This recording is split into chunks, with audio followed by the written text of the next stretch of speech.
Hello students, आज के इस वीडियो में हम लोग कवर करेंगे क्लास 6 स्पेशल इंग्लिश का lesson 5 Sultan Saladin and the juice merchant. Sultan Saladin और एक यहूदी व्यापारी। बहुत ही इंटरेस्टिंग ये स्टोरी है। तो स्टोरी पढ़ने के पहले आपको बता दूं कि अगर आपने अभी तक मेरे चैनल को सब्सक्राइब नहीं किया है तो प्लीज़ कर लीजिए और बेल आइकन को प्रेस जरूर कीजिएगा ताकि आने वाले सभी वीडियोस आपको सबसे पहले मिल जाएं। तो आइए शुरू करते हैं आज का हमारे chapter Sultan Saladin and the juice merchant. Sultan the great, महान सुल्तान ने फाउंड पाया वन डे, एक दिन महान सुल्तान ने पाया कि he had spent all his treasure in war and wasteful living, कि उसने अपना जो सारा खजाना है वो युद्ध और व्यस्त तरीके से या व्यस्तपूर्ण ढंग से जीवन जीने में बर्बाद कर दिया है। So he was in need of a large sum of money, तो अब उसे बहुत सारे धन की जरूरत थी। ही वॉज वंडरिंग, वह सोचने लगा, how he could ask for such a large सम, कि वह इतना सारा जो धन है किससे मांगे। Then he remembered Mestis, a Jew in Alexandria who had plenty of money. तभी उसे किसका ख्याल आया? मेलिस्टिस का आया, जो एक यहूदी था अलेक्जेंड्रिया में जिसके पास बहुत सारा पैसा था। मेलिस्टिस was so miserly that he would never lend money willingly. जो मेलिस्टिस था वो बहुत ही कंजूस व्यक्ति था और वह अपनी इच्छा से पैसे देने वाला नहीं था। willingly मतलब इच्छा से। And Saladin did not wish to use force without some excuse, और जो सलादीन था वह भी बिना किसी कारण के बल का प्रयोग करना नहीं चाहता था।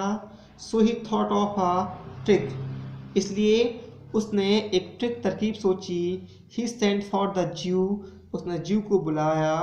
Received him in a friendly way, और उसे कैसे मिला? मित्रवत पूर्ण ढंग से मिला। And ask him a question, और उससे एक प्रश्न पूछा।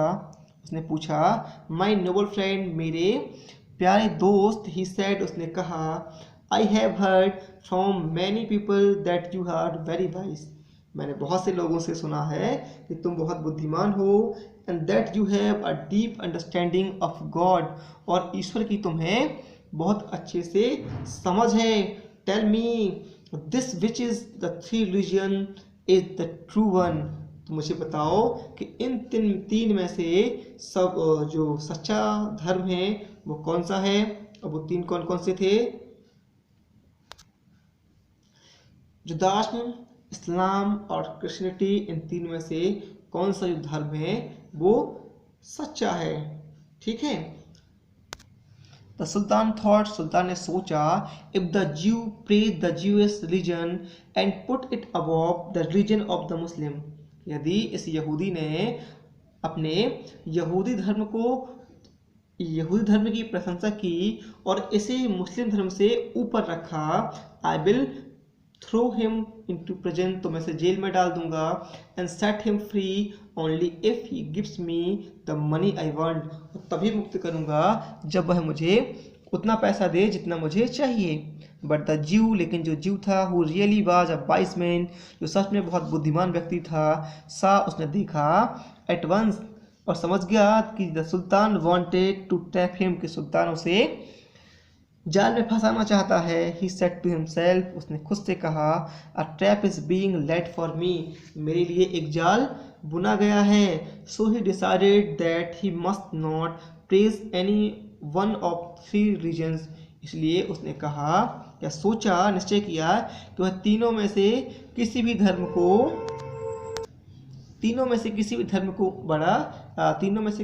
की प्रशंसा नहीं करेगा। वेइंग्स हिज वर्ड्स, अपने शब्दों को तौलते हुए, ही सेड, उसने कहा, noble sultan, you have asked me a very good question, है ना, महान सुल्तान, आपने मुझसे बहुत अच्छा प्रश्न किया। It is a question which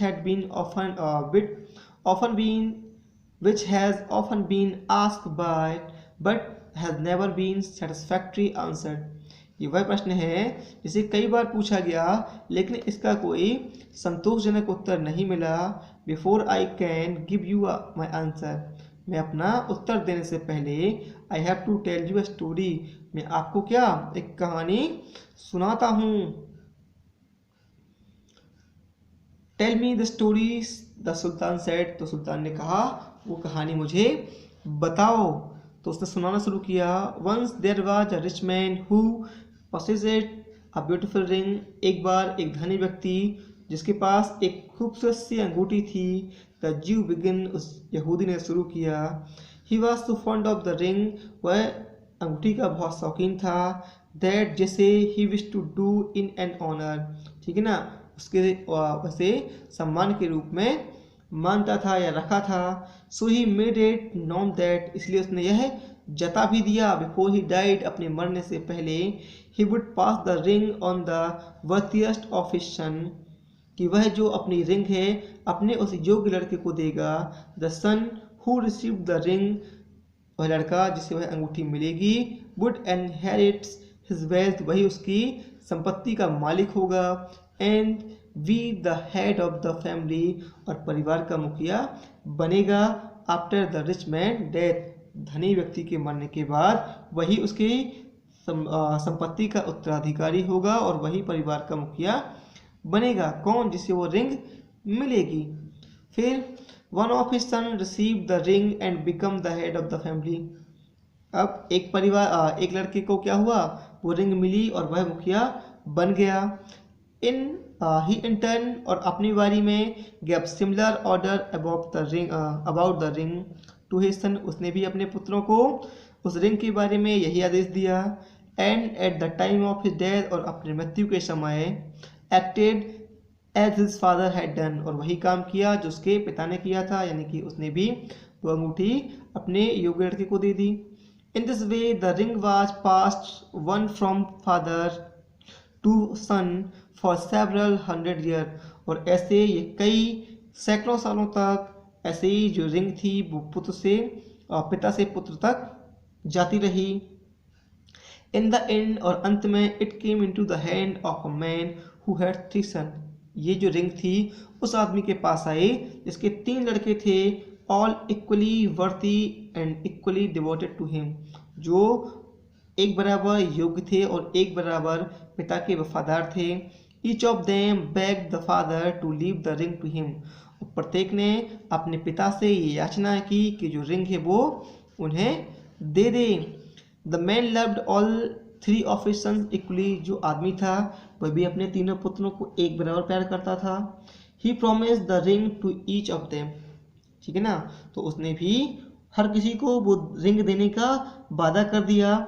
so he got a goldsmith to make the 2 other ring exactly like the one he had inherited from his father, वह एक सुनार के पास गया और उसने उससे उस अंगूठी के जैसे जो उसे अपने पिता से उत्तराधिकार में मिली थी उसी के समान 2 और रिंग्स बनवाई। The 3 rings were so similar that the goldsmith himself could not tell which was the original one, जो तीनों अंगूठियाँ थीं वो इतनी सिमिलर थीं, जो सुनार था वह खुद भी ये नहीं बता सका कि उनमें से कौन सी ओरिजिनल है। When the old man was dying, जब बूढ़ा आदमी मरने लगा, he secretly gave each of his son a ring, उसने चुपचाप प्रत्येक लड़के को एक अंगूठी दे दी। So after their father death, अपने पिता के मरने के बाद, each of them, जो प्रत्येक लड़के थे, claim the inheritance, and to prove their claim each of them showed his own ring, उत्तराधिकार का दावा करने लगे और उसे साबित करने के लिए तीनों ने क्या की, अपनी अपनी अंगूठी दिखाई। Everyone found the 3 rings to be so similar, हर किसी ने पाया कि जो अंगूठियां थीं वो कैसी थीं, एक जैसी थीं। That no one could tell which was the true one, तो कोई भी ये नहीं बता सका कि उनमें से असली कौन थी। The question was the inheritance could not be settled, जो उत्तराधिकार का प्रश्न था वो क्या हुआ, सेटल्ड नहीं हो पाया। And it has not been settled to this day, और वो आज तक नहीं हो पाया। देखते हैं पैराग्राफ 10 को।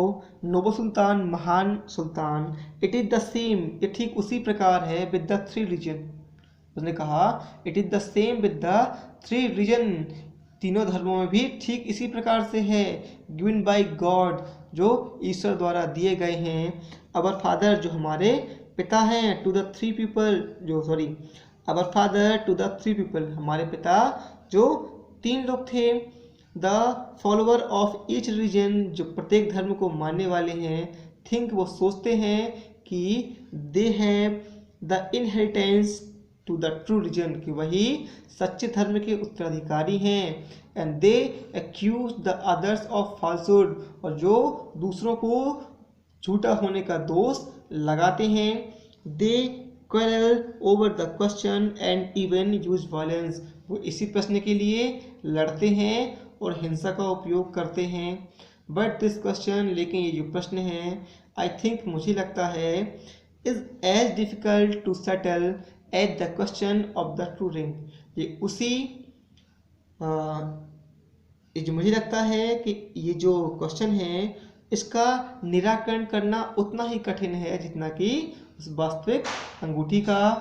सलादीन ने देखा कि the Jew was too clever for him, कि जो ज्यू था, यहूदी था, उससे कहीं ज़्यादा, ठीक है ना, चतुर भी था। बट लेकिन he was a large hearted, वह उदार दिल का था। And appreciate the Jews wisdom and intelligence, उसने उसकी बुद्धि और बुद्धिमत्ता की प्रशंसा की। लिविंग ऑल ट्रिक्स, सारी तरकीबों को छोड़कर। He told the man of his need, उसने अपनी ज़रूरत के बारे में उस आदमी को बताया। And ask for his help, और उससे मदद मांगी। The Jew gladly lend Saladin all the money, और ज्यू ने भी, उस यहूदी ने भी सलादीन को खुशी खुशी पैसे उधार दिए जितने उसे चाहिए थे। And Saladin later repaid him in full, बाद में सलादीन ने उसे पूरे के पूरे वापस कर दिए। To the end of his day, और अपने अंतिम दिनों तक the Jew enjoyed Saladin's friendship and favour, उस ज्यू ने सलादीन की मित्रता और उसके फेवर का आनंद लिया। ये थी हमारी स्टोरी। नीचे है आपकी ग्लॉसरी, और जो एक्सरसाइज है वो आपको नेक्स्ट वीडियो में बताई जाएगी। तो आपको स्टोरी कैसी लगी हमें कमेंट बॉक्स में ज़रूर बताएं।